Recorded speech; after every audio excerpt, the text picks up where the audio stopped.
أعوذ بالله من الشيطان الرجيم بسم الله الرحمن الرحيم اللهم صل على سيدنا محمد وعلى آل سيدنا محمد. Nusok diceritakeun sering teh jelema greget jasa ya tangkal kayu anu osok disembah bae. Kemudian kujana dibawakeun kampak. Goblok sia nyarembah ka dieu setan-setan buana goblok. Tolol sia. Sembah ka Allah, ulah ka tangkal kayu disembah ku sia tolol goblok. Kujana deuk diragaje tek. Aduh, setan datang. Ulah kiai ulah naon sarembah ku jelema geus ieu mah amankeun bae urusan dakwah bae asa ulah dituar bae teu hayang dituar bae ih ulah galungan nya mar ribut jeung setan pan gelut jeung setan mah hese jeung ngajepin urang kecekelan aduh babari tambah surat Maidah tapi kan lamun jeung setan dua nyekelna hese nah tapi ieu galungan jeung setan ge menang. Wah, setan dicekek ku nya. Al-an'am eta pirang-pirang hewan ingon-ingon mukhalafat. Di jerona rek nyaritakeun nu patali jeung hewan ternak. Ieu ayat ieu surah Al-An'am kagolongkeun kana surah Makkiyah. Bangsa Mekah hartina Mekah teh diturunkeunana Kangjeng Nabi meme hijrah ka Madinah. Setiap ayat, setiap surat nu diturunkeun meme hijrah ka Madinah rek di mana bae diturunkeunana eta disebut ayat Makkiyah. Di mana-mana ayat-ayat surat-surat nu diturunkeun sabada hijrah ka Madinah disebut ayat Madaniyah. Jadi lain berarti kudu di Mekah bae diturunkeunana. Sebab asbab nuzulna mungkin di Mekah, mungkin di Thaif, mungkin bae di Madinah, mungkin bae di mana bae turun ayat nama. Ngan Kangjeng Nabi na meme hijrah ke Madinah ta eta teh keur cicing di Mekah seluruh ayat-ayat nu turun di mana bae disebutna Makkiyah. Itulah mustalah tafsir. Ngan aya genep ayat hiji illa wa ma qaddarullaha pikeun ka tilu ayat jeung ayat qul ta'alu tilu ayat genep berarti eta mah ceuk ahli tafsir sabenerna mah ayat Madaniyah nyempil di jumlah ayatna ayat 165 atau ayat 160 genep ayat geus we ti mimiti kuari nu kolot bae balik ngaji di balik ngaji di talak. Jadi orang teu karasa saminggu boga saayat, 2 ayat di talak. Teu karasa 5 tahun musabaraha 10 ayat. Itu kudu ngedekluk we urang ieu asal ngaji ka dieu talak. Sok ngaji ka dieu talak. Kiai cenah mun ngabejana ti keur ieu mah. Atuh mantak daot di kuari bae mimitian coba ulah tikeur ieu hayang nyaho coba. Engke bakalna aya evaluasi asa menang genep bulan dites. Saha nu katalar beneran lulus, anu teu katalar teu lulus. Artina kalulusanana nu katalar menang genep bulan ya ti surat ieu engke menang sabaraha ayat urang eta talar. Hareup saurang-saurang anu bisa balik, nu teu bisa ngendong di dieu. Nurutan keur di SD. Ebrak cek jero teh ngeunaan ngendong di paraban ku kiai. Masya Allah. ialah surat Al-An'am. Di jerona aya mafatihul gaib, kunci-kunci kegaiban. Wah, iya. Sugan we aya kunci yang mukakeun gunung di jerona aya emasan. Sia manu karitu bae kan pikiranna. Mantak wani ngeridit ge eta nu geus kitu resep karena dunia. Surat Al-An'am diturunkeunana model jumlatan wahidah sakaligus. Ayat-ayat anu aya di surah nu lain mah kadang diturunkeunana nungtut, tapi surat Al-An'am ieu mah sakaligus diturunkeunana sebanyak 165. Ketika ayat ieu surat Al-An'am diturunkeun, dibawa ku malaikat Jibril diiring ku sab'una alfa malakin 70.000 malaikat diiring. Bahkan aya anu khusus 12.000 malaikat ngiringkeun ieu ayat. Aya hiji ayat nu diringkeunana ku 12.000 malaikat, lain leutik-leutik ayat. Masya Allah. Iyalah bakalna aya mafatihul gaib. Wahara ya mah. Lain letik-letik ayat, ribuan malaikat ngiringkeun ketika diturunkeun ayat ieu ku Gusti Allah Subhanahu wa taala. Cek Sayyidina Anas bin Malik qala Rasulullah sallallahu alaihi wasallam nuzilat suratul An'am ma'aha mauqibun minal malaikah. Kangjeng Nabi kantos jarios ayat ieu surat Al-An'am ieu diturunkeun luar biasa disertai ku malaikat sadama bainal khafaqain.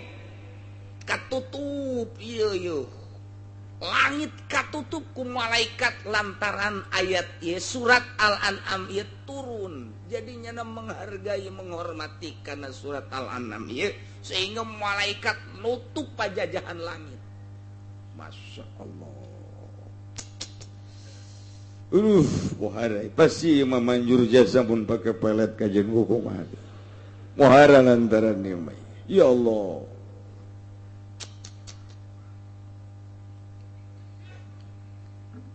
Tika bin Mahba non ke Ka'bul Ahbar nyaritakeun Fatihatul Taurat, Fatihatul An'am, wa khatimatuha. Lamun urang teu pernah maca Taurat sabenerna awal kitab Taurat eta awalna ieu surat An'am. Tungtungna ge tungtung surat An'am. Jadi di kitab Taurat teh diawali ku awal surat ieu, tungtungna dina kitab Taurat tungtung surat ieu. Dina kitab Taurat teh kos kitu, kitabna nu dicekel ku para Yahudi mun asli. Ngan ku ari mah neangan nu asli teh hese. Iyalah luar biasa imak kita naon surat Al-An'am lain bantrak-bantrakeun bahkan ayat man qara'a salasa ayatin min awali suratil An'am ila qauli wa ya'lamu ma taksibun. Sajelema nu maca 3 ayat bae dimimiti surat Al-An'am tanu tadi alhamdulillahilladzi itu khalaqas samawati wa ard tepikeun ka mataksibun kenu kurang bakal kapanggih tadatang kadinya tah dibaca 3 ayat eta ngaye wakalallahu lahu arba'ina alf malakin yaktubuna lahu mithla ibadatihim ila yaumil qiyamah. Ku Gusti Allah bakal dipasrahan 40.000 malaikat. Pohara 3 ayat telah. Mantak ayat-ayat Al-Quran teh palohara sebenarnya mun urang nyaho. Seperti kulhu dibaca 3 kali sarua jeung saquran. Mantak lamun ngariung teh mun hayang tamat Quran 3 bae kulhu. Sarua jeung tamat Quran. 3 kulhu sarua jeung saquran. Mantak berkatna kudu gede. Sebab sarua jeung maca Quran eta. Masya Allah. iya ayat lain letik-letik ayat ya we nyeh nu kurang dibaca ieu surat Al-An'am pohara jasa geus kaistimewaanna mah hiji tadi mun dibaca 3 ayat bae ieu diwakilan di pasaran 4.000 malaikat 40.000 malaikat nuliskeun manehanana kana ibadahna jang eta jelema tepikeun ka poe kiamat.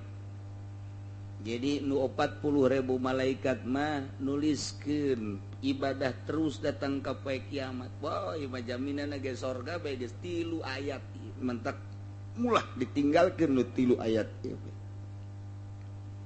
Wara jasa bahkan lamun aya setan dek ngalirukeun dek ngawaswaskeun dek ngajerumuskeun ka manehanana mun urang sering-sering maca ieu nu 3 ayat ieu datang ka mati sebut ayat naon kitu mata sibut na ieu setan ge moal kuateun da pokona mah dek di naon kitu ngaranna pengkolkeun ku setan cek setan teh nyokot deui bae motor ngridit ya nu itu ge aman pan kiai ngomong haram teh bohong buktina sia kan katutup nyokot deui bae eta setan tak kos kitu baik embungkeulekan maupun bisikan hati nu bungkeulekan mah bisa dicabok ku urang babari tapi ieu anu di jero hate eta teh lamun urang sering-sering maca ayat eta moal naon atuh make jeung ngridit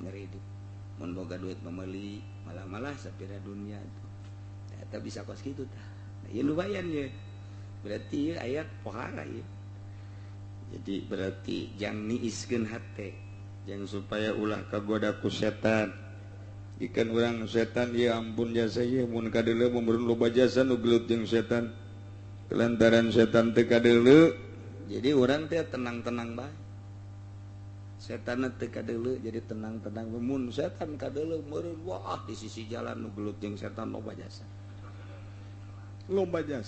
teu kadeuleu hana setan teu kadeuleu insyaallah aja urang na elehan bae ku setan eleh bae ku setan boro-borona naon teh ulah neuleuh awewe bae ulah neuleuh awewe asal lu sugan ingat bahwa ieu teh teu meunang teu biasa bae hate teh ditutupan ku setan deres anu ngaranna nu kolot betah bae betah nu kolot teh kobo nu putih mah atuh terlena sanjilang umurna geus 80 tahun ya atuh nya waduh cek jana lain deui jeung nu di imam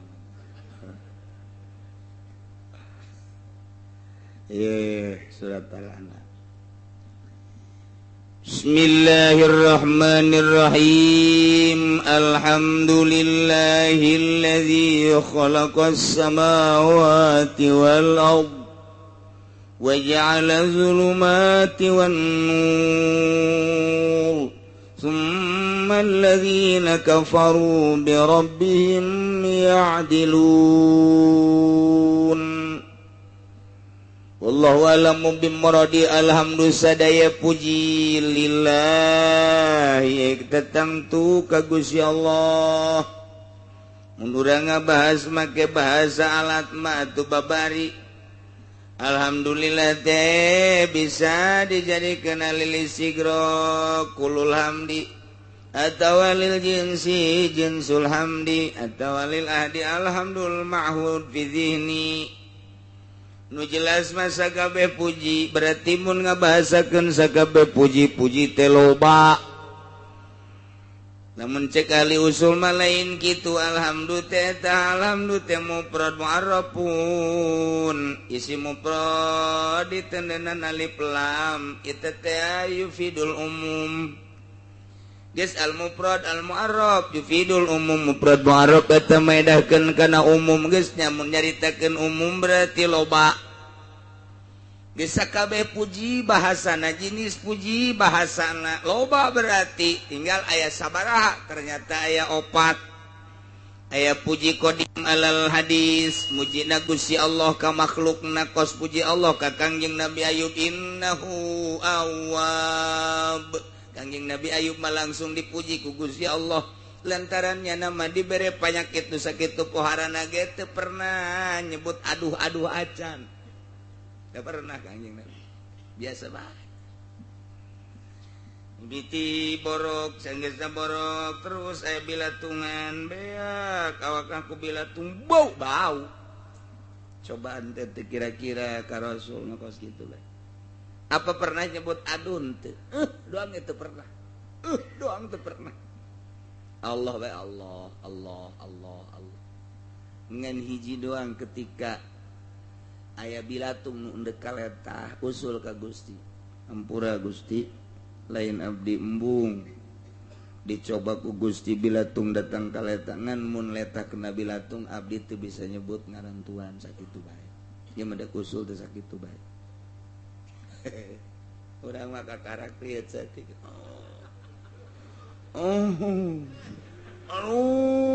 Ngadengu. Datang ka tatangga nanya ge aya teh si kebong adu tah naon ngadengu. Kakarak dibere riet doang. Kakarak dibere riet doang geus ambalaya keluarga geus. Dibere urang rada darah tinggi setik sadesa nyahueun kabeh. Sadesa nyahueun. Tambah geus kuari mah aya diabetes sakabupaten nyahueun kabeh. Lantarannya nana kokoar, auh-auhan, aduh-aduhan. Jauh jasa jeung Kangjeng Nabi. Matak dipuji. Ku Gusti Allah innahu awwab. Ayub mah hamba aing nu loba babalikna ka aing. Tuh. Puji qadim alal hadis. Aya deui puji hadis alal qadim mujina makhluk ka Gusti Allah atuh urang muji poe ka Gusti. Aya puji hadis alal hadis urang muji ka pada urang kasep amat, ganteng amat, geulis amat, barahan amat dan lain sebagainya. Eta nu Allah kabeh kitu. Aya puji qadim alal qadim mujina Allah ka Gusti Allah. Cak Allah teh panaing mah Maha Rohim, aing mah Maha Ghafur. Muji Allah ka Allah. Zat aing Maha Rohim, zat aing Maha Ghafur. Taeta puji qadim alal hadis. Puji hadis alal hadis. Puji hadis alal qadim. Puji qadim alal qadim. Wabeh nu Allah. Lain urang. Geus anan Allah ketika urang hayang dipuji musyrik. Ngaranna syirkul khofi. Hayang ka alam teh ngaranna riya ngaranna syirkul khofi. Urang salat hayang ka alemna ku makhluk syirik khofi. Moal digajar siksa. Lantaran nu nita salat saha Gusti Allah, nu ngagerakeun salat saha Gusti Allah, nu mere tanaga saha Gusti Allah, nu mere ilmu kana yen eta salat teh wajib saha Gusti Allah. Kunaon aya dilaksanakeun hayang kalem ku pimitohaeun. Ih, cek Gusti Allah aing nu nita sia hayang kalemna lain ka aing. Cokot Gusti ganjaranna ka ditu di neraka tuh. Tah eta syirkul khofi. Pan puji teh nu aing kabeh ge mentak alhamdulillah sakabeh puji eta tetep ka Gusti Allah. Sadaya puji rek puji qadim alal hadis pujina Allah ka makhluk, rek puji hadis alal hadis pujina makhluk ka makhluk, rek puji hadis alal qadim mujina makhluk ka Gusti, rek puji qadim alal qadim Gusti Allah ka Gusti Allah. Nu Allah kabeh urang mah teu boga nanaon ulah yang dipuji. Ese jasa yang dipuji ku gagah ai gagah nu saha dicabut sia ku Gusti Allah gagagahan sia nu sia hayang kapuji ku gagah sia isuk pake teu dicabut bahaya. Aing mah hayang dipuji teh kulantaran jabatan aing luhur ai jabatan nu saha isuk pake to lain jabatan ada bae dipodaran sia balok tinggal balok sia tah dina pundak leg-leg ku sia balok. Ayang dipuji kulantaran sugi ai harta nusaha nu Gusti. Ai sia hayang dipuji ku kasep ai kasep nusaha nu Gusti. Ai nu sia nu mana eueuh nu siaan hayang kalem mah ulah kumaha kain cak Allah. Lantaran sia boge ilmu aing eta teh cabut sia ku aing ilmu. Insyaallah. sia yang kalem ku gagah dicabut sia bahaya sia yang kalem ku sugih cabut ku aing harta sia awas lamun geus dicabut ku aing dek ka mana sia montayang deuleu mantan lurah nu ngajopak ku ari teu boga naon baheulana mah gede hulu deuleu di unggal lembur teu kudu disebutkeun ngaran-ngaran deuleu mantan camat nu kamari ieu kakalayangan kokoleongan paeh boro-boro boga mobil motor kempes teu boga teu kudu dicaritakeun ngaranna deuleu mantan bupati hina deuleu mantan presiden hina apakah Soeharto mulia keur pahina cabut ku Allah maziahna awas ya nu dek dibanggakeun ku sia teh mana nu aing kabeh ge alhamdulillah sadaya puji kagungan Gusti Allah iyalah bahasa muji ka Gusti tapi make bahasana make bahasa khobariyah bahasa teh ieu teh bahasa carita tapi insya nu dimaksud mah geus cak tukang ngaji mah khobariyatun lafzan insayatun ma'nan nu teu pernah mondok teu ceuli datang kang arti bae ge teu ceuli moal ngarti teh geus bahasa kos kitu mah mondok atuh sararia sia teu kaburu mondok anak ulah datang ka teh nyahonya sakitu-kitu acan tah ieu teh lamun cak nu mondok mah khobariyatun lafzan insayatun ma'nan ngabahasakeun nama khobariyah ngabejakeun doang tapi nu dimaksud nama lain sakadar ngabejakeun muji ka Gusti Allah ku make bahasa ngabejakeun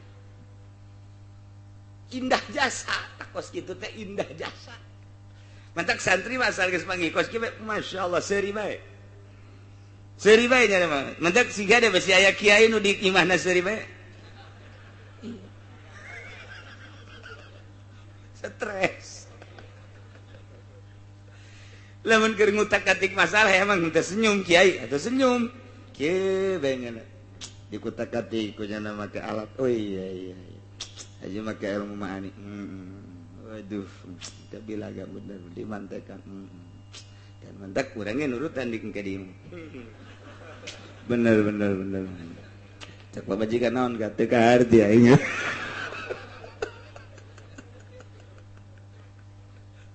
aduh Gusti Allah iyalah khobariyatun lafzan insayatun ma'nan di mana kanyahoan khobariyahna panrangkayana mubtada khobar alhamdulillah jadi mubtada lillahi nakdirkeun isim jadi khobar geus rangkaian mubtada khobar mah atuh tah mangarana khobariyah Zaidun qaimun nyaritakeun bahwa Ki Zaid teh nangtung nyaritakeun Ki Zaid nangtung ieu ge nyaritakeun puji teh kagungan Allah ngan sakadar nyaritakeun bahwa sadaya puji teh kagungan Allah Aisyana muji henteu Aisyah muji apa henteu ieu mah dongeng carita bahwa puji boga Allah Aisyah muji henteu ka dieu sia ieu bahasa aing ieu bahasa muji teh kos kieu aing mah ngan isin aing lamun ngabesakeun bahasa hayang geus ta'adub ka Gusti Allah aing mah bahasa muji teh kos kieu lantaran isin pun tapenta ka Allah geus nyaritakeun doang gede-gedena mah menta kos kieu bae Assalamualaikum sia anak ye ka bapa datang sehat alhamdulillah Pak lain sehat-sehat deui awak mah sia aya naon ye kieu Pak anak nu hiji deuk sakola duit teu boga dongeng kan ngaranna dongeng kan dongeng eta kos kitu tah aju kuari ieu adina merejel deui aduh rumah sakit can kabayar Pak ieu kuari ge di rumah sakit keneh aju itu tuh nundek nyawa de minta surubuk can aya duit eta kan dongeng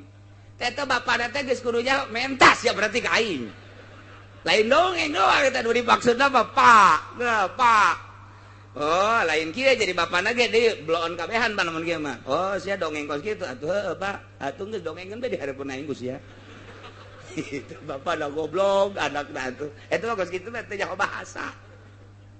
bahasa atau kudu surti si bapak anak. Oh, jadi si anak saya di rumah sakit kan? Apa majikan di rumah sakit kan? Sen kabayar, nunggu kabar karena 2 juta kabena 8 genep juta deh pak.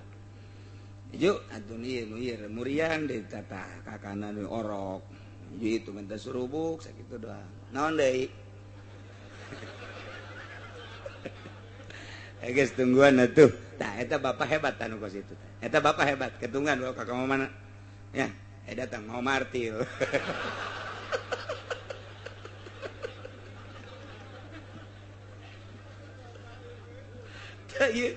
Bahasa bilagah teh kos gitu indah jasa. Jadi teu kudu menta, bah. Masyaallah, kula mah tulungan bae di rumah sakit tuh eta enek ka bapak. Eta enek eta ulah ka bapak mah teu kudu kitu dongeng bae dareupeun bapak. Oh. Atuh pan sia teh patalina jeung aing kolot, sia kasusahan atuh berarti sok kolot ge milu susah. Geus bae atuh kono mah tungguan heulanan. Sia boga surat sawah teu. Bu eta mah jual heulanan. Da kolot blon eta bos. Lain nambahan sawah.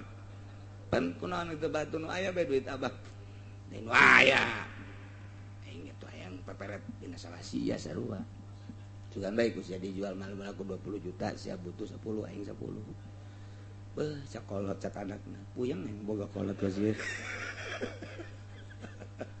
Tah, eta teh kos kitu. Okos urang bahasa untuk merobek hati wanita. Tidak usah tokmol, aku cinta padamu. Ha, teman teu bisa aeun tah kos kitu mah tuh. Tidak teu bisa aeun, cukup ku sakieu doang ge. Jika aku melihat wajahmu, hatiku merasa teduh. Masya Allah. Aduh. Setiap saat bayangmu selalu ada di hadapanku. Masya Allah. Sejuta bintang di langit, satu yang bercahaya. Sekian Udin.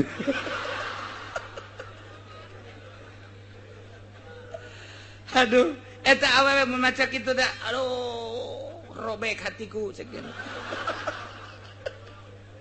Tah eta teh menta, eta teh bahasa kos kitu teh memuji ngaranna.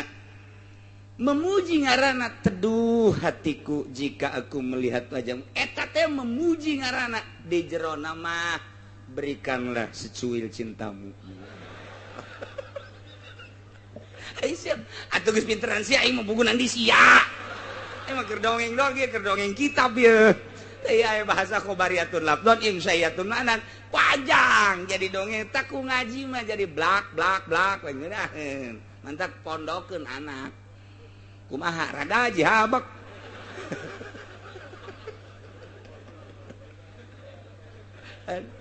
Ieu tah bahas kos kitu bae ge angel dah. Jadi lamun geus ngaji mah atuh berapa ieu mah kudu tukang ngaji mah kulantaran ieu mah lobana nu teu ngaji. Supaya nyaho nu geus pasantren mah atuh kos kieu mah geus ipis ngan haju poho deui.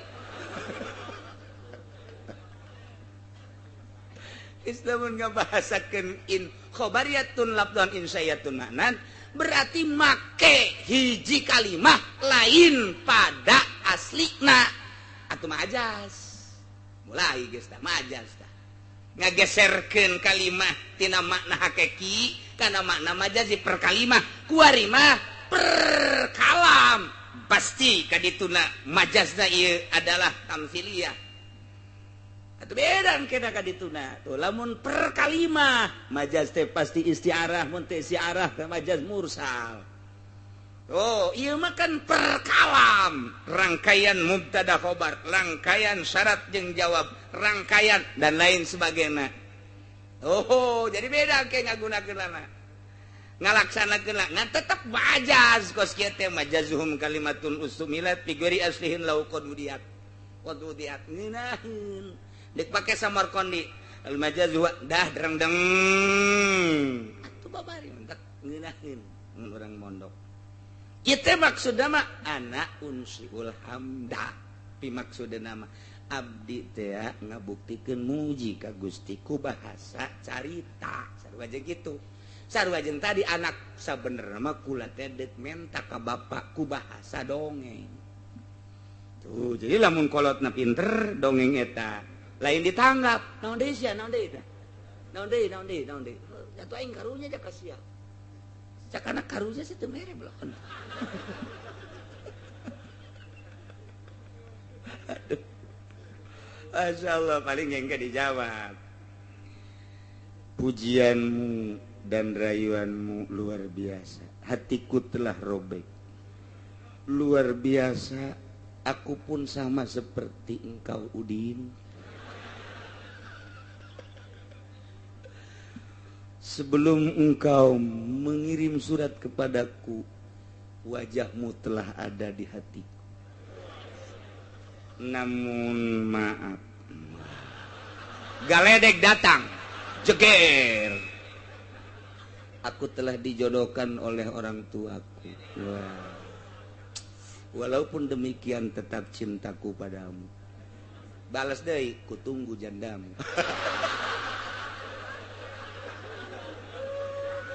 ieu kudu karena itunya hara rese ya urusan gara-gara alhamdulillah ya Masya Allah ini itu bahasa setik mah alhamdulillah nu mantak moal aya khutbah paling hebat eta diparake ku kabehan jak Kangjeng Nabi ge mun khutbah eta alhamdulillahilladzi jalla wa ala alhamdulillahirabbil alamin alhamdulillah be tanu sok kurang make alhamdulillah kurang hebat atuh bisa bae deh kuku mah hamdan ahmadu dan lain sebagainya tapi moal aya nu leuwih ti alhamdulillah sebab bahasana lemes luar biasa muji pakai bahasa carita Masya Allah aya muji hamdu ieu di dieu wa huwal wasfu bil jamil lugot teh cek lugot ma al wasfu bil jamil ku bahasa urang memuji ku bahasa kasep amat lugot ngaranna urang memuji gelis amat lugot barahan amat lugot ngaranna lantaran ai cek istilah ma fa'lun yunbiu an ta'zimil mun'im bisababi qaulihim mun'iman pagawean anu timbul tina ngagungkeun kana mere nikmat ku sebab eta teh mere nikmat jadi ieu mah urang make pagawean tak ieu kakarak pujina ieu puji istilah urang teh dibere ku Gusti Allah jadi manusia dibere ku Gusti Allah sehat akal sehat pikiran sehat jag-jag waringkas ku ari urang memuji ka Gusti Allah ku sungut doang mah bahasa tama barahan amat Gusti Allah luar biasa istimewa Gusti Allah maha rahman maha rahim maha sagala-gala eueuh nanaonan sakitu teu kudu make bahasa kos kitu dur zuhur wudu salat teu ngomong nuhun Gusti teu ngomong pake pagawean eta teh muji nu paling istimewa mah kos teu kudu ngomong urang datang ka imah dunungan urang teu kudu diomong dunungan mah luar biasa barahana ka abdi geus luar biasa beberean teh ka abdi teh geus hese nyaritakeun anak ulah ngomong kitu ka dunungan mah tembongkeun pagawean sia di hareupeun dunungan rasa syukur sia ka dunungan sia muji ngaranna begitu datang ka dunungan langsung ka dapur bersihan ka dapur kote terus bersihan jukut-jukutna sasapu ngepel dan lain sebagainya eta teh kan memuji rasa syukur tidak pemberian si dunungan geus beres kueh bersihan cak dunungan garong atuh ieu mah tak eta muji daripada ngan kusungut doang ngan dibere kusungut doang eueuh tapak di mata dunungan tapi ketika datang sasapu koret dan lain sebagainya eta teh geus muji cak dunungan Masya Allah kamari dibere 100.000 bage imah jadi bara rezeki katut jeung kueh-kuehna bersih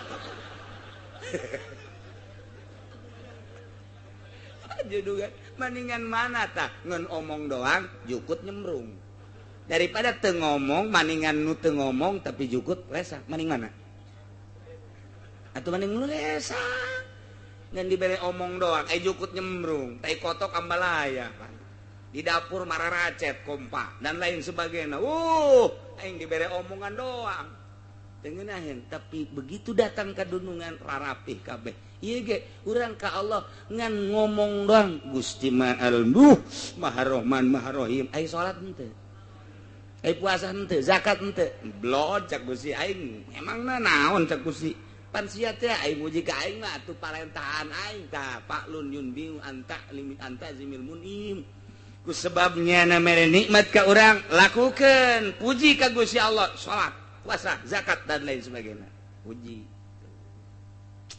aya di syukur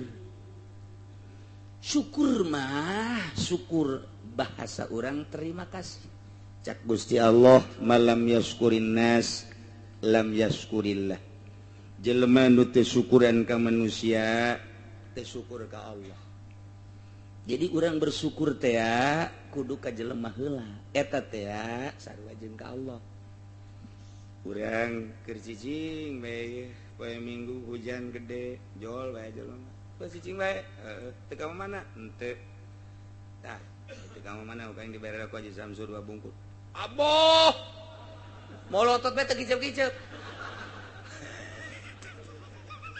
bersyukur tata bersyukur alhamdulillah kalau wudu heula Allahu akbar brek sujud syukur lantaran nyana dibere Ji Samsu 2 bungkus dek beli hujan duit teu boga aya jol aya pohara jasa pandai aya syukur ngaranna bersyukur ka jelema anu mere nikmat ka urang sarua jeung bersyukur ka Gusti Allah ngan dibuktikeun ku ari mah dibuktikan kos kumaha si bentuk syukur nu asli bentuk syukur nu asli tergantung jelemana lamun alim bitaklimihi kiai kumagaan eta adalah bentuk syukur teu kudu ngomong lamun hiji jelema dibere ilmu ku Gusti Allah nyana daek magahan ngaji dek saurang dek duaan dek 10 dek 100 lu jelas nyana magahan ngaji tak eta bentuk syukur mun dibere ilmu teu daek dibikeun ka batur kufur ngaranna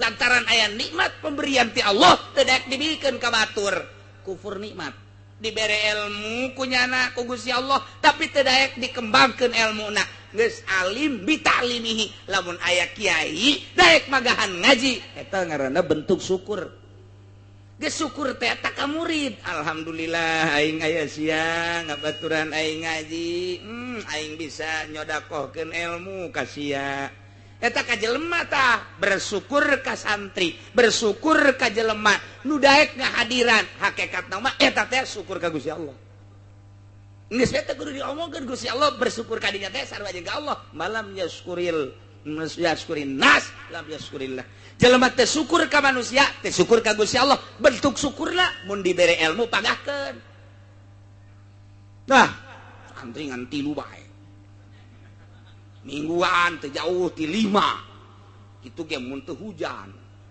hiji-hiji acan gas eureun kufur ngaran kufur nikmat lamun pamarentah biadlihi syukrul imam biadlihi syukurna seorang pemerintah adil lamun aya imam ti mimiti RT datang ke presiden tah eta teh ngaranna imam nyana bisa adil teu kudu ngomong alhamdulillah teu kudu ngomong muji ka Gusti Allah dengan bisa adil geus bersyukur berarti eta bentukna bae heulana urang mah bentuk geus lamun aya lurah bisa adil teu kudu loba omong keur syukur ka Gusti Allah aya camat adil teu kudu loba omong syukur ka Gusti Allah ngan ngabentukeunna dibentukeun adil ka rakyat bupati adil eta teu kudu ngomong geus Allah memuji sia keur bersyukur ka aing lantaran aing nitipkeun jabatan ka sia ku sia dipake jabatanana pake jujur jeung adil sia teh keur ngalaksanakeun syukur ka aing dengan pelaksanaan jujur sia jeung adil sia teu kudu ngomong ka Allah asajana ngalaksanakeun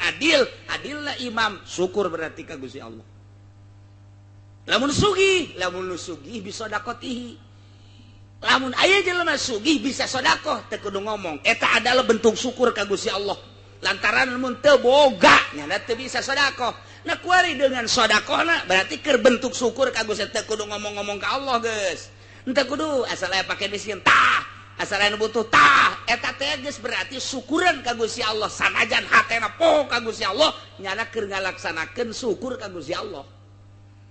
Jadi lamun alim bi ta'limihi imam bi adlihi lamun nusugih bi sedaqatihi etalah bentuk-bentuk syukur. Panjang mun didongengkeun tarifna mah geus teu kudu bae heulanan ieu mah langsung ngabentukeun bae. Bohongan aing mah ngajina jeung nu pilokna mondok. Jadi aju kahartipan da oh kos kitu daripada ngabudah ngomong bae. Lurah loba omong ai jujur henteu kufur berarti. Lantaran dititipan jabatan, nah camat teh jujur kufur, polisi teh jujur, abri teh jujur, bupati, camat, kuah bae, gubernur presiden, eta teh keur ngabentukeun kufurnya terhadap nikmat anu dibere ku Gusti Allah. Awas, mamalana di akhirat. Mamalana di akhirat. Wari jadi menteri titipan ti Gusti Allah, sarua jeung kieu hei Muhaimin, menteri naon ngaranna?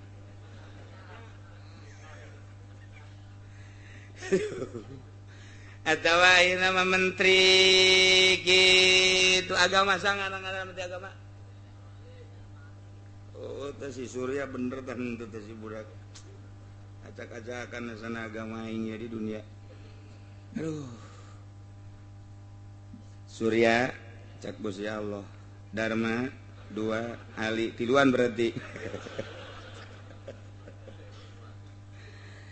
Aing titip jabatan kementerian sia dijadikan menteri agamanya kade hiji ulah digunakeun ku maneh pake jang partai maneh petilu ulah digunakeun pake organisasi ulah digunakeun partai ieu mah secara nasional titip aing ka sia jujurkeun jeung adilkeun teh kudu loba omong asal sia ngalaksanakeun bentuk syukur ka aing geus aya aing bakal mere la azidannakum lamun sia henteu jujur teu adil kufur nikmat berarti sia aing geus nyadiakeun neraka jahanam jang sia lain jang sasaha teu aya sumput salindung aing mah nyieun tes dua bae sorga jeung neraka sia jujur sorga sia teu jujur neraka nyaun masyarakat kekabehan mun sia di akhirat lantaran di dunia teh jujur haju sia di akhirat dikasorgakeun aing cak Gusti Allah pasti didemo ku masyarakat embung aing mata ka Allah mah malah nu demo. Hai Presiden SBY, engkau telah diamanati oleh seluruh bangsa Indonesia, rakyat Indonesia 200 sekian puluh juta memandang dirimu, hai Presiden. Dan di dalam negara ini macam-macam yang harus dilindungi, mulai dari papan atas sampai papan kelem. Abeh ieu teh kursi teh kudu dising hade. Sia teh kan boga cabang-cabang jeung ranting-ranting melalui sub-sub, mulai diatur oleh kementerian-kementerian. Bila perlu tambah deui menteri besi kurang ngelolana. Kadituna terus aya gubernur per provinsi, aya kabupati, bupati per daerah tingkat 2, aya jang ngembangkeun kejujuran jeung keadilan sia, aya kecamatan, kabelah dituna jang ngembangkeun kejujuran jeung keadilan sia, aya desa, aya arat.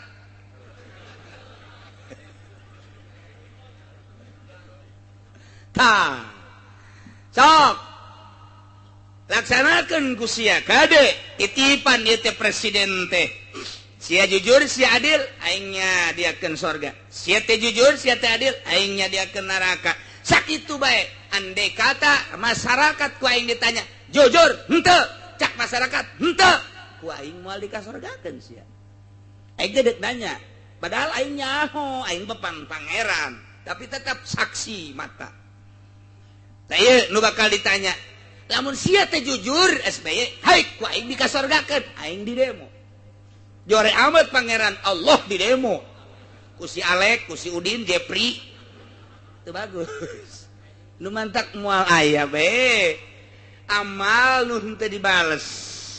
Amal bagus, balasanna bagus. Sorga, amal goreng, balasanna goreng. Neraka, janji aing. Padahal mah hak peto aya di aing. Sanajan maksiat bae ku aing geus kasorgakeun mah tuh kumaha aing aja aing. Sarua jeung baju sia. Baju ieu teh tiru kudaki dek dika lamarikeun we atuh kumaha sia bae manusia ieu geus nangis trika tapi dek diteuneuh di luhur hau atuh kumaha sia bae jabata manusia ieu ngan meureunangan saimah-imah demo pak kunaha ai itu can diseuseuh dadabun itu dibawa ka agrika jero lamarikeun ai ieu menangis trika kunaon dikahaukeun kumaha abah bae jeung nu abah bah abah kudu kagrogolkeun we nya emang kunaon salah menempatkan bah ai sapatu sok da di hulu apa di suku di hulu bener ya kopiah di hulu apa di suku atuh bener mah abah mah dosisnya tinggi kuduna ieu mah tah berarti kan teu adil lamun sapatu dipake di suku adil lamun sapatu dikahulukeun teu adil lamun kopiah dikasukukeun teu adil tah kuari teh kos kararitu tah lamun kurang dibuka mah jelema teh loba nu teu araradi nah ieu balikeun deui aya nu bentuk syukur teh geus teu kudu omong langsung digawe boga ilmu urukeun bentuk syukur ngaranna langsung ka bentuk bae mah lamun jadi pamimpin ku adil bentuk syukur geus teu kudu loba omong lamun boga harta ku sedekah bentuk syukur langsung teh ku Allah dibere sorga bae geus diberi sorga ngolowong biasa sabadarna mah ieu lurah teh geus babari jasa tinggal ngalengkah doang ka sorga tinggal ngalengkah doang plak sorga lurah mah babari jasa asal bebeneran ngurusan rakyatna ketika teu bebeneran ngurusan rakyatna wayahna ka sorga mah ka sorga ya di sate sakeudeung bangsa 1999 tahun lah Gusti Allah ngajelaskeun tentang mukminun al-kamilun al-iman jelema nu sampurna imanna urang ge iman ngan iman urang mah bisa disebutkeun can sampurna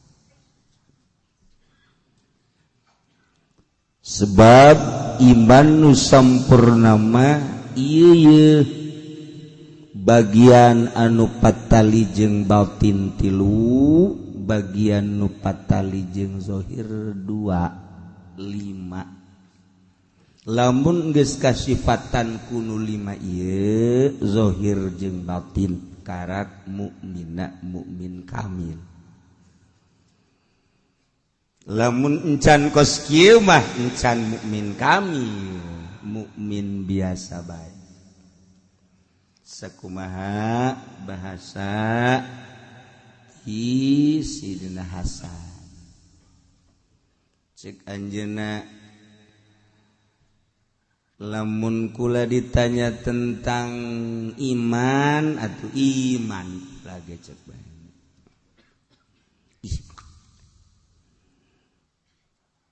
iman lain lalagaan sakadar nanya saha pangeran Allah iman ka Allah iman ka Kangjeng Rasulullah iman ka malaikat Allah iman ka kitab Allah iman ka yaumil akhir iman ka hisab iman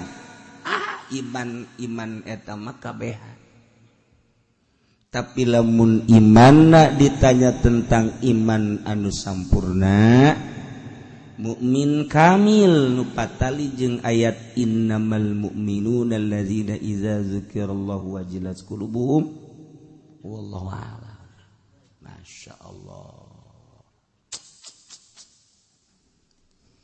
nu tilu nu patali kana batin teh nomer kahiji sieun ka Allah sieun we ka Allah teh sieun ka Allah teh artina sieun ka ancaman Allah indamal mu'minuna teu aya lian jelema nu mukmin nu sampurna imanna alladzina idza dzukirallahu wajilat qulubuhum sieun we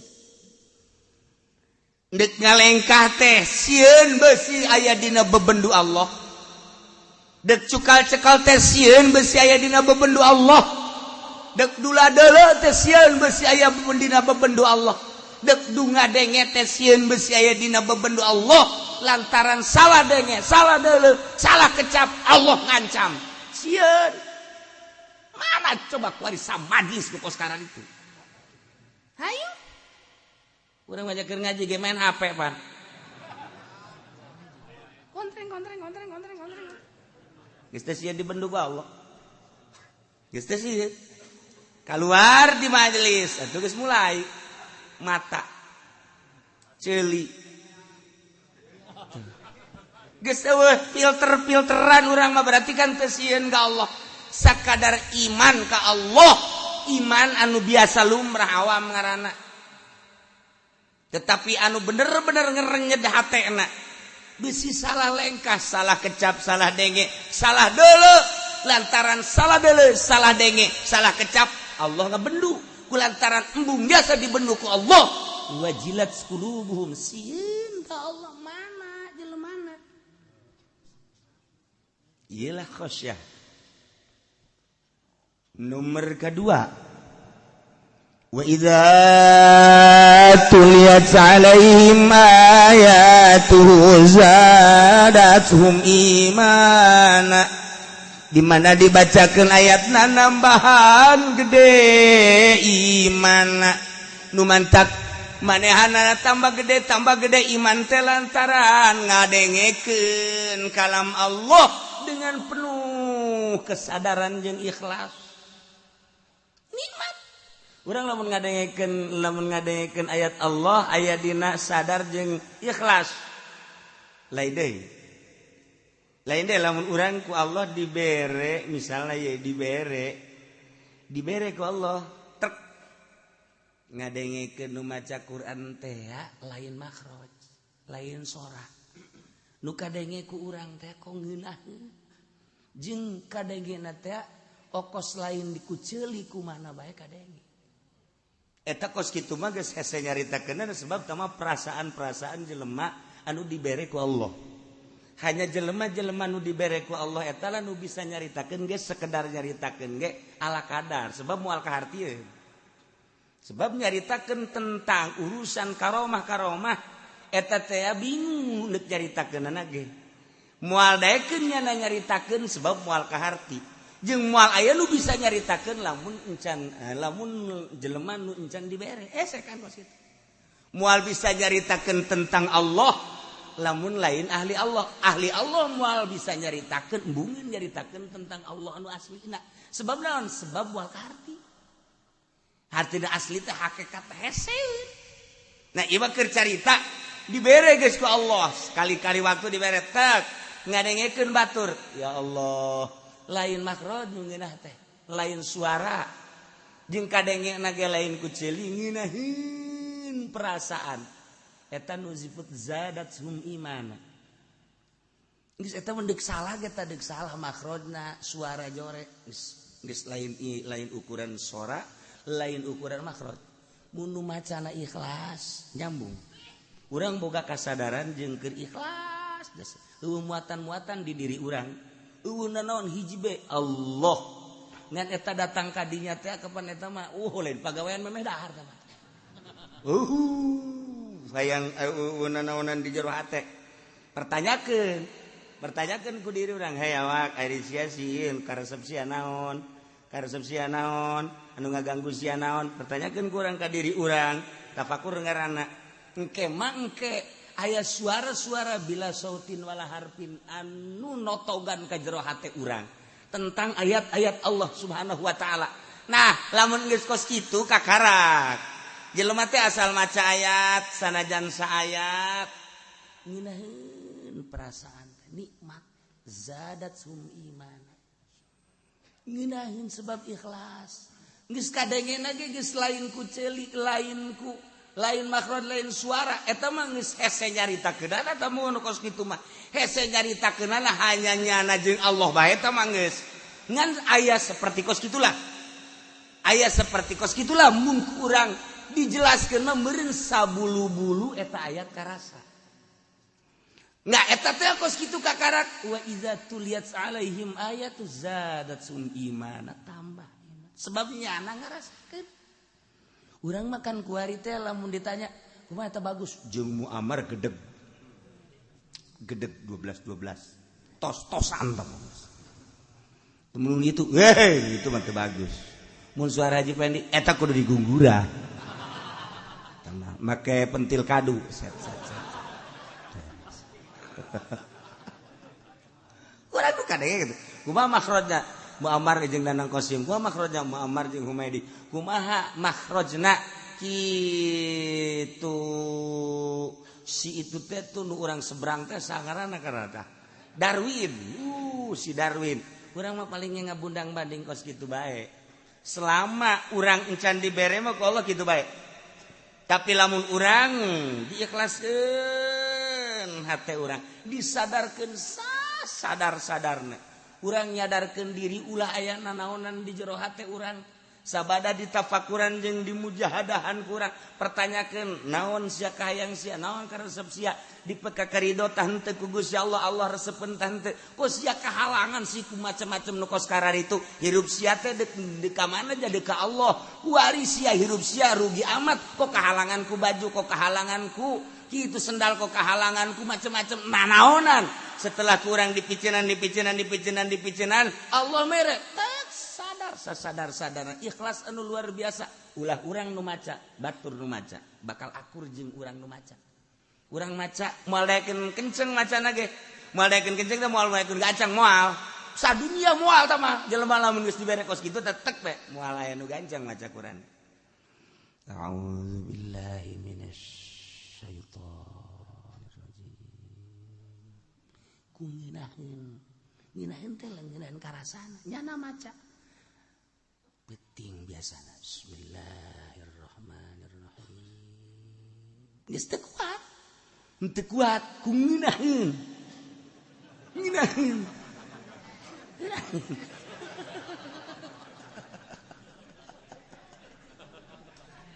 gitulah sewa juga anggel bae kan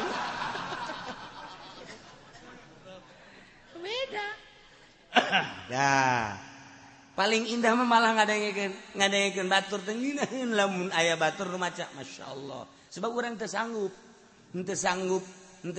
ngucapkeun nya urang ngucap nyebut Allah ge teu kuat nyebut Allah ge teu ngeunaheun urang maca sholawat ge ngeunaheun heset tah nyaritakeun ngeunaheun maca sholawat nyaritakeun zikir ngeunaheun eta urusan hese sebab tama penemuan masing-masing wari ngadengekeun batur maca Quran we Masya Allah karim ngeunah teh lain sora lain makhraj tapi aya nu sentuhan-sentuhan anu hese energi nu datang ka urang nu hese dicaritakeun eta lah rahasia Allah nah lamun geus datang ka dinya zadathum iman tambah iman sebab karasakan punya iman urang mah kuari gan disungut doang encan karasa numantak engke di akhirat asyhadu an la ilaha illallah abdi nyaksian bahwa teu aya pangeran nu wajib disembah kecuali Allah sia wawanianan nyaksian emang karasa ku sia henteu sia wani nyaksian aju geus kumaha tuh saya cek malaikat ulah tuh bongan sia nyaksian ira sia nyaksianana lamun urang bahasa cenage we geus sarah teu meunang cenage kos kitu cenage cakolot we ada cenage lah kita kudu boga pendirian masyaallah iyalah urang asyhadu an la ilaha illallah wa asyhadu anna muhammadar rasulullah syahadat teh ya bersaksi teh kudu nyaho geus lamun teu nyaho atuh kumaha nyaksianana nyaho teh ngan sakadar nyaho wujud kidam bakal mongko lapalila eta mah cangkang kudu nyaho kana eusina iyalah anu jelema ku Gusti Allah dibere kayakinan anu tinggi anu nyahoeun kana eusina syahadat anu kumaha eta anu wa idza tuliyat alaihim ayatuhu zadathum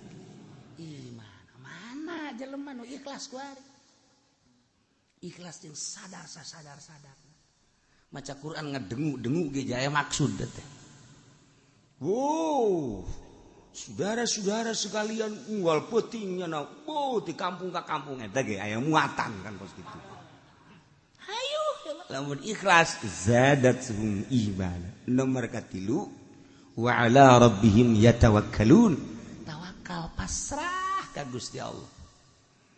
Udah deket ieu ngan ngomong doang tawakal dek berangkat ke Mekah kakarak bismillah tawakkaltu ala Allah wala haula wala quwwata illa billahil aliyil azim dibaca doang katawakalan aja eueuh.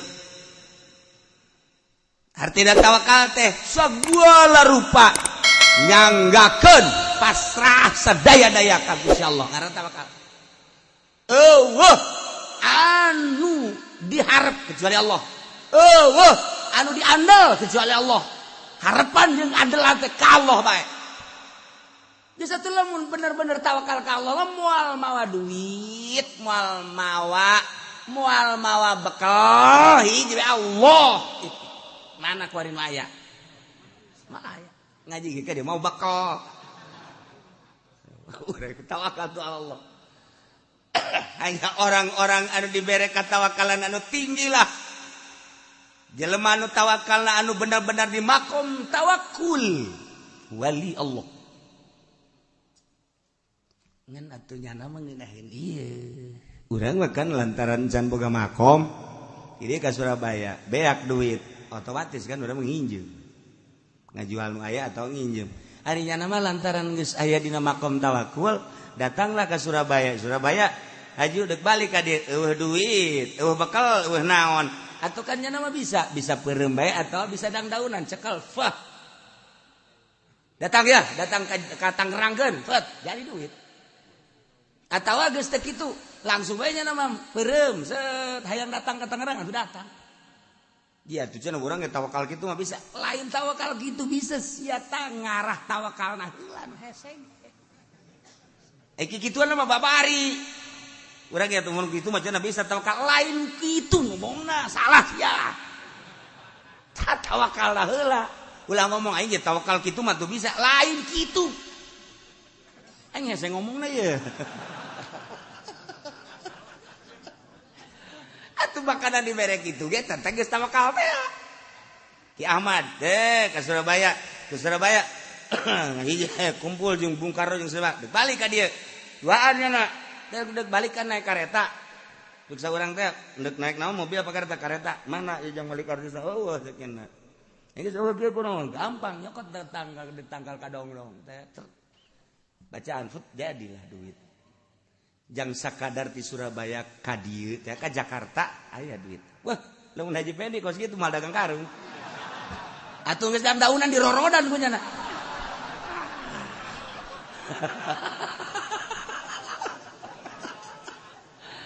Aduh, Masya Allah. Numantak tadi bere ge eta maksudna bagi salah. Salah maksud. Tuh, tawakal ke Allah. Urang makan tawakal na teh kana sangu bisa seubeuh urang mah lantaran dahar. Geus urang tatagenan seubeuh kana dahar. Sanajan eta adalah adat satungtung urang teu dirobah tatagenan eta moal jadi wali. Mau jadi wali moal eta kudu dirobah ku urang. Khariqun lil adat. Urang teh kudu ngabedah adat tu tata dina mun teh mah teu dahar, lapar. Kuari mah dirobah ku urang, ulah dahar. Hayang coba. Lamun urang terus bae dahar mal jadi wali moal. Penting. Urang teh ieu teh mun teh hees waduh bahaya. Sebab ieu jadi adat kebiasaan urang teh kudu sare. Lamun teh sare 8 jam cak dokter mah. 8 jam sampai sapeting teh atuh beak ku ngees bae eta mah atuh budak. Deuk iraha maca sholawat eta mah ngees deui. Nah, dibuat urang ulah sare geus sayangnya. Bagi saya tik bae. Kok bisa kok situ kebel-kebel dirobah adat teh nu biasa sare teh henteu, nu biasa sare ulah, nu biasa sare henteu. Nah eta teh sebab naon dirobah kitu mah hese katawakalan urangna ka Allah Gusti. Ja Gusti teh nyieun seubeuh teh sabab sangu. Ayeuna atuh mantak naon Gusti nyieun seubeuh ka abdi henteu kudu make sangu. Ja Gusti mah maha sagala-gala. cak Allah teh atuh aing ge bisa tuh siana ninggalkeun dahar heulanan ieu mah duk ngaji bae nimbal hampura tuh Gusti. Orang sewakan komunikasi teh jeung Allah teh siana aing mah kan nuturkeun sia cak Allah aing maha kawasa tapi aing nuturkeun sia kan bab ikhtiarna kan aing mere ka sia kan di sia kege eueuh ikhtiar sia. Nah urang komunikasi sakan jeung Allah mulai ku urang lalaunan dileungitkeun adat dahar terus ja beneran horeng sia dibere ku Allah dileungitkeun ku urang adat sare aing mere kakuatan ka sia sebab eta mah adat tapi sia da heula kudu usaha ayo usaha urang sapoe 2 poe 3 poe bener-bener urang geus muringis ka belah dieuna set jaba beneran sia dideulekeun ku Allah teh sebulan 2 bulan 3 bulan bener dibere kuat tek teu sare ge kuat asal nonton TV bae. Teu beres deui bae. Tuh, urang nu usaha. Nah, lamun geus dibalikeun ku urang. Kuari mah urang teh geus ninggalkeun dahar dina waktu-waktuna geus eueuh. Berarti kan geus khariqun lil adat. Urang usaha ngabedah adat. Nu biasa sareh henteu, nu biasa make baju nu bagus teh cumplang-campling jeung sajabana. Tapi kan sing hade lamun eueuh guruan lantaran kos kitu teh teu bisa ditiru-tiru. Boga maksud-maksud tertentu. Ulah asal cumplang-campling wae. Maksudnya sih naon cumplang-campling aing hayang jadi wali. Teu beres da kos kitu. Nah, kuari geus bisa. Geus berbeda kan. Kuari berbeda. Mana? Ih, deuk dahar nya nama kuat bae. Deuk nginum kuat bae. Nginum keur henteu masalah. Dahar keur henteu masalah. Sare-sare keur henteu masalah. Jadi sare jeung teu sare bangunna akur bae. Diberi kekuatan aku Allah seperti kos kitu. Enggeus, lamun geus kos kitu alamna berarti beda jeung urang nyana. Sebab alam urang mah alam dahar, alam nginum kudu di waktu-waktu nu jelas. Mun teu dahar teu kuat bisa kiceup bae. Oh, aing nya mah henteu, berarti geus beda kan alamna teh nya mah alam kuat. Urang geus teu kuat. Sebab nya mohon ka Allah. Janu Allah ciptaan Allah. Jageninganan Kangjeng Nabi kuateun Sina Abu Bakar kuat Sina Umar da naon bedana kabelah dieuna wali-wali Allah nu aya di urang Syekh Mansur Syekh Asnawi jakara ruwat atuh naon bedana jeung urang mah teu latihan doang latih ku urang tek kuat beda alamna geus kulantaran beda alam urang teh kuari mah bersih geus bersih zahir bersih batin bisa kadeuleu kuari mah makhluk-makhluk halus. Aya jin tuh kadeuleu tuh. Lulumpatan tuh, lulumpangan. Kadeuleu beda jin mah. Jenggotan jin.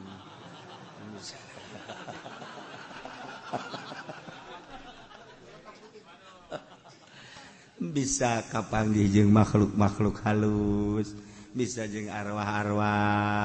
Ieu keur carita. Nah, iyalah tawakal. Masyaallah. Lamun urang geus tawakal tu Allah hiji we Allah menang perang menang nu sok dicaritakeun sering teh jelema greget jasa aya tangkal kayu anu osok disembah bae kemudian kujana dibawakeun kampak goblok sia nyarembah ka dieu setan buana goblok tolol sia mama ka Allah ulah ka tangkal kayu sembah ku sia tolol goblok punya nanduk deraga aja tek aduh setan datang set ulah kiai ulah naon sarembah ku jelema geus ieu mah amankeun bae urusan dakwah bae asa ulah dituar bae hayang dituar bae ih ulah galungan nya maribut jeung setan pan gelut jeung setan mah hese jeung haji pae ono ka cekel Itu bari tambah. Tapi kan lamun jeung setan ku banyak kelna. Hese tah. Tapi ieu galungan jeung setan ge menang. Wah, setan dicekek ku nyana. Sanu bisa nyekek setan. Urang bisa nyekek setan berarti bisa nyekek hitut urang.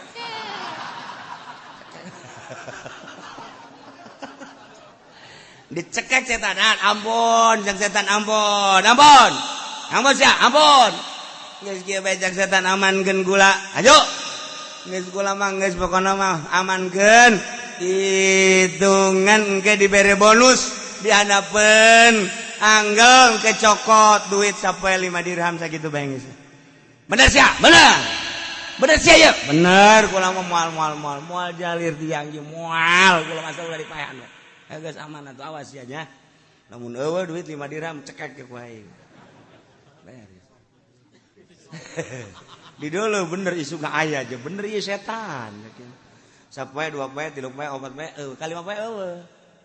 Ngan 4 poe doang kuat dah kali 5 poe goblok setan sih. Tuar deui ku aing sia tangkal. Tuar ku aing sia tangkal.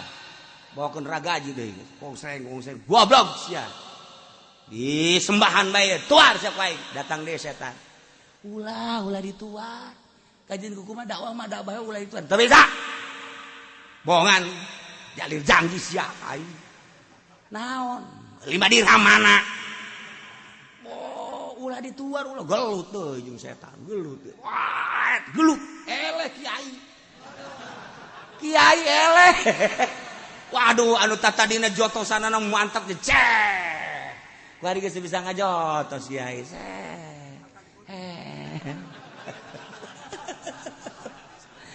Aduh kamari setan kecekek, kuari kiai cekek ku setan. Ayo, kemana? Ampun geus jangan aman bae geus aman geus. Geus kula mah penting mah ulah dicekek, kajian teh geus asal aman bae, kajian teu dibere duit. Ya awas ya cek setan teh sekali-sekali deui zakai. So, kunaon da? Motif nu pertama nu mantak menang lillahi taala ikhlas. Motif nu kadua nu mantak eleh 5 dirham.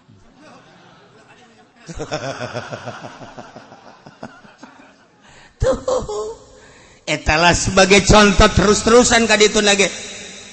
Urang dek ibadah ka Allah teh nu mantak berat mata, berat celi, berat hudang, aya bang baluh nur di luar ikhlas. Di luar ikhlas, tapi lamun geus ikhlas, hudang jam sabaraha bae, salat teh sabaraha rakaat bae, ngeunah ieu lah tawakkaltu ala Allah bagian kol bagian batin tilu.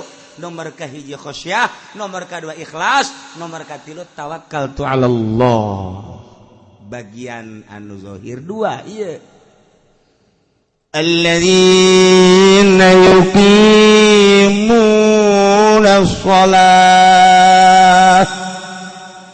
Mukmin anu sampurna teh nyaeta jelema anu selalu ngadirikeun salat. Yatuna biha bihuquqiha, ngalaksanakeun salat kalawan hak-hakna salat. Urang ge osok salat, osok. Kadeuleu malah gegedena mah hayang kadeuleu. Kajeun Allah mah nya nama gaib ieu. Gaib iman penting mah ieu bae jelema tatangga supaya neuleu. Bodoh ka masjid ge dak heuy. Ayo ka masjid ayo. Padahal hayang ka alam eta. Hayang ka alam. Tapi kan jelas bae salat. Salat kos kitu mah tah salat ambrang. Ambrang tah lain salat, ambrang salat. Salat teh nomor kahiji salat syariat, nomor kedua salat thariqah, nomor katilu salat hakikat. Salat syariat mah anu dijelaskeun ku Gusti Allah anu tanha 'anil fasya'i wal munkar. Salat eta bisa tanha 'anil fasya'i wal munkar, eta salat syariat. Geus lamun urang salat kemudian bisa ngahalangan tina munkarat tina fahsya. Nah, ieu salat kakarak salat syariat ku lantaran salat geus teu daek maling, lantaran salat teu daek korupsi, lantaran salat teu daek ngabohong, lantaran salat teu daek maksiat. Ta eta salat eta mah salat kakarak salat syariat nu kos kitu mangarana. Lamun salat bisa tanha anil fahsya'i wal munkar, sakumaha anu dijelaskeun dina Al-Qur'an eta salat syariat. Kos kitu ge eueuh jelemana. Nah, ieu mah ambrang salat ieu mah ambrang. Tuh. Masya Allah. etalah salat syariat encan asup ka di ayat ieu sebab ieu mata dige innamal mu'minuna al kamilunal iman mukmin nu sampurna imanna bagian zahir nyaeta anu ngalaksanakeun salatna lain salat syariatna eta mah salat lumrah tanha anil fahsya'i wal munkar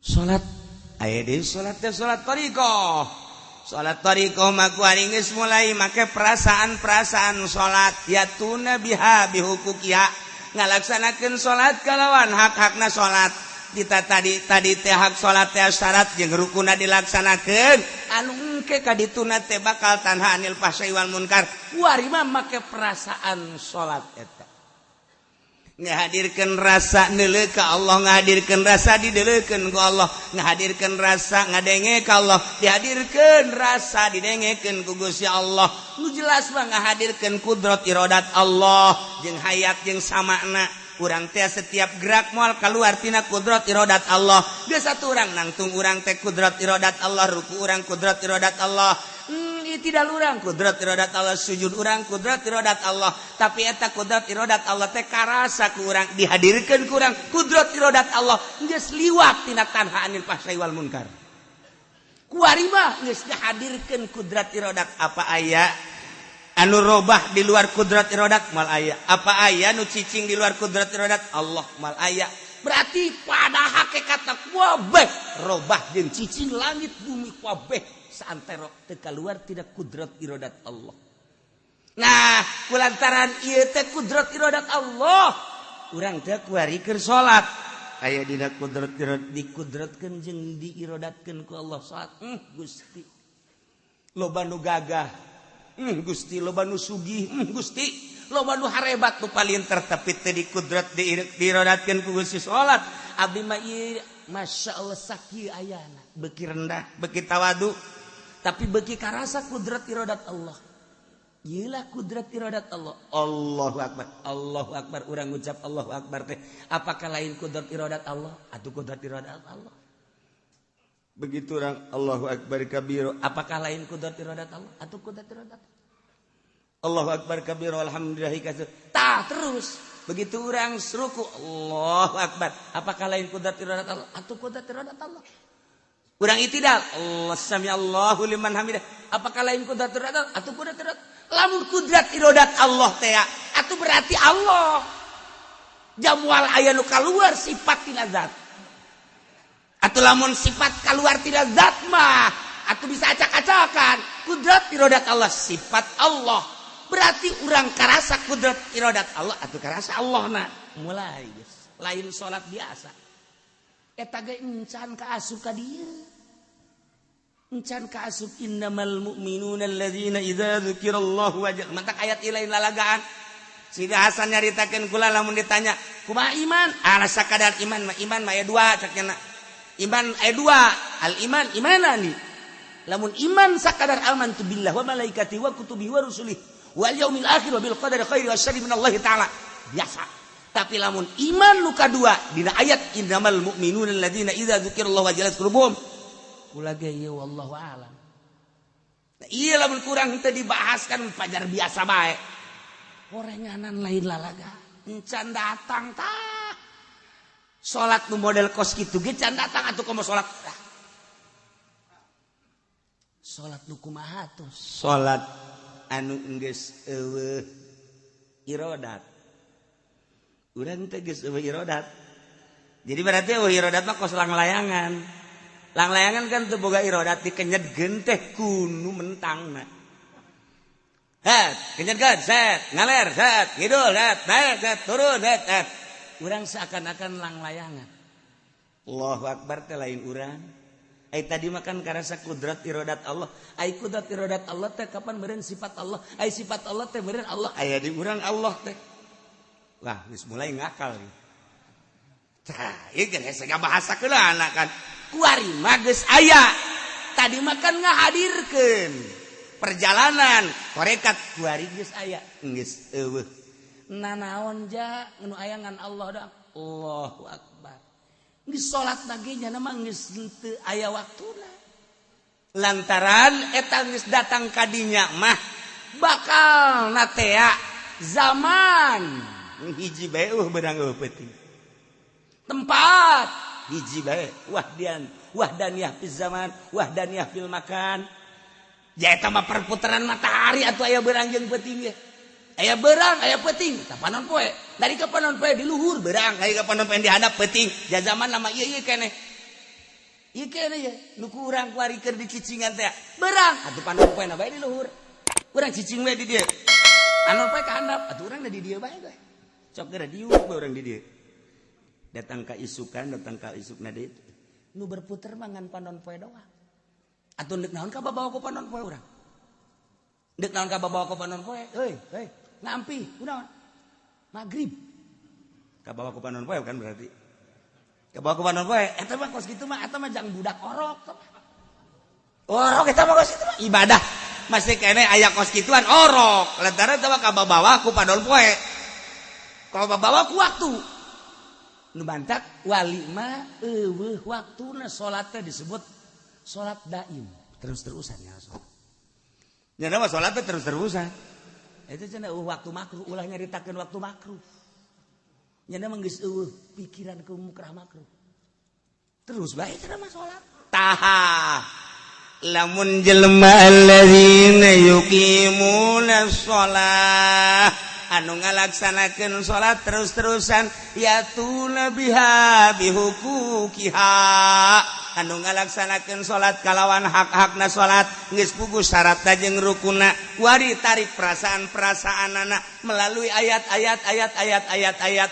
nakli wari dibere ku Allah perasaan datang ka perasaan blok ya Allah nikmat amat aya di dinya idza wasala abdu biha summiya arifan billah asal geus datang ka dinya disebut ma'rifat ka Allah Allahu nurus samawati wal ardh masalun nurihi kamiskatin fiha misbah al misbahu fi zujajah az-zujajatu kana kaukabun durri yuqadu min syajaratin mubarakatin zaitunatin la syarqiyati wala gharbiyah nah seakan-akan ilmu makrifat eta di jero kacana aya kacaan deui di jerona aya palitna hurung tapi eueuh minyakan ngagenyai ka mana-mana nah di awak urang teh aya makrifat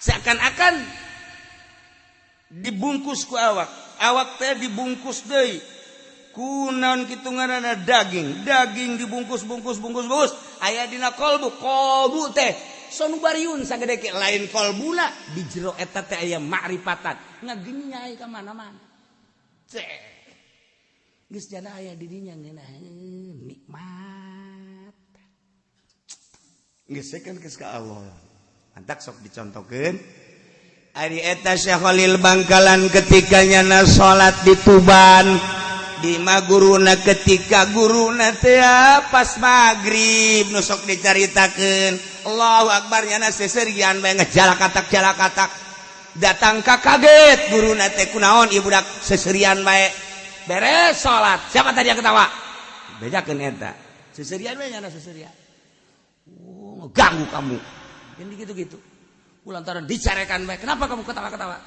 nyana ngomong saya bagaimana enggak ketawanya emang atuh di hati guru katanya di sini ada nasinya banyak di sini horenganan eta teh guruna teh lapar hayang dahar nah kababawa salat tuh lamun Syekh Ahmad adina Imam Ghazali bunga makmum ka Imam Ghazali datang ka bebeja Imam Ghazali ka mana akhirna dipanggil kapan adina sangeus dipanggil cak adina Imam Ghazali mak atuh deuk kumaha abdi ngamakmumna ka Ghazali lantaran di jero hatena aya getihan tanyakeun Ghazali emang aya getihan masyaallah horeng adi geus leuwih hebat kula teh keur ngaijtihad bab head ban head bageti eta kadeuleuh kan masyaallah eta lah salat jelema ahli makrifat batak nya mah Atuh kadang-kadang makmum kadang-kadang tilok jarang lolobana mah jarang. Mantak di lembur usrok ka masjid eta buat teuing.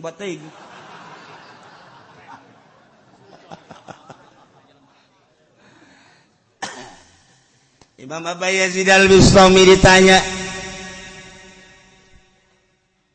"Minaina anta takulu wa tashrabu?" Di mana anjeun dahar jeung nginum?